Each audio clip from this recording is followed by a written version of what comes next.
തെക്ക് പടിഞ്ഞാറൻ ഇന്ത്യൻ മഹാസമുദ്ര മേഖലയിൽ ഒരു മാസത്തെ വിന്യാസം പൂർത്തിയാക്കി തിരിച്ചെത്തിയ INS സുസൈന കപ്പലിന് ഉജ്ജ്വല വരവേൽപ്പ്. കൊച്ചി നേവൽ ബേസിൽ നടന്ന ചടങ്ങിൽ ദക്ഷിണ നാവികസേന commanding in chief vice admiral V Srinivas സംഘാംഗങ്ങളെ അഭിനന്ദിച്ചു.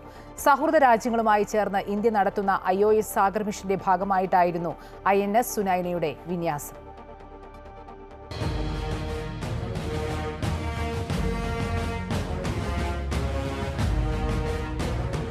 ഇന്ത്യൻ മഹാസമുദ്ര മേഖലയിലെ സുരക്ഷയും സഹകരണവും ലക്ഷ്യമിട്ടുള്ള ചുവടുവെപ്പാണ് IOS സാഗർ. ഇതിന്റെ ഭാഗമായിട്ടായിരുന്നു INS സുനൈനയുടെ വിന്യാസം. തെക്കു പടിഞ്ഞാറൻ സമുദ്ര മേഖലയിലായിരുന്നു INS സുനൈനയുടെ വിന്യാസം. ദൗത്യത്തിന്റെ ഭാഗമായിരുന്ന ഇന്ത്യയിലെയും 9 സൗഹൃദ രാജ്യങ്ങളിലെയും നാവികരെ commanding in chief vice admiral V Srinivas അഭിനന്ദിച്ചു.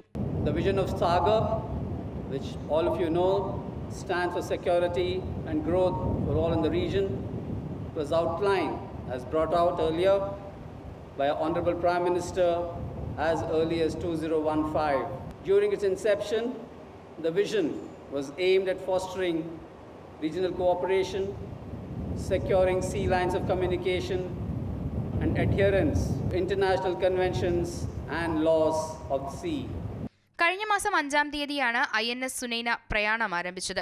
ഡാരസലാം, നഗാല, പോർട്ട് ലൂയിസ്, പോർട്ട് വിക്ടോറിയ, മാലി എന്നിവിടങ്ങളിൽ INS സുനൈന സന്ദർശനം നടത്തി. സംയുക്ത നാവിക അഭ്യാസങ്ങൾ, സാംസ്കാരിക വിനിമയം, സംയുക്ത സുരക്ഷാ നിരീക്ഷണം എന്നിവയായിരുന്നു കപ്പലിന്റെ പ്രധാന ദൗത്യങ്ങൾ. തെക്കു പടിഞ്ഞാറൻ ഇന്ത്യൻ മഹാസമുദ്ര മേഖലയിലെ നാവികസേനകളെയും സമുദ്ര ഏജൻസികളെയും ഒരുമിച്ച് കൊണ്ടുവരാൻ ലക്ഷ്യമിട്ടുള്ള ശ്രമമാണ് IOS സാഗർ. ഒരു സമുദ്രം ഒരു ദൗത്യം എന്നതാണ് IOS സാഗറിന്റെ tag line. Amrita news, Kochi.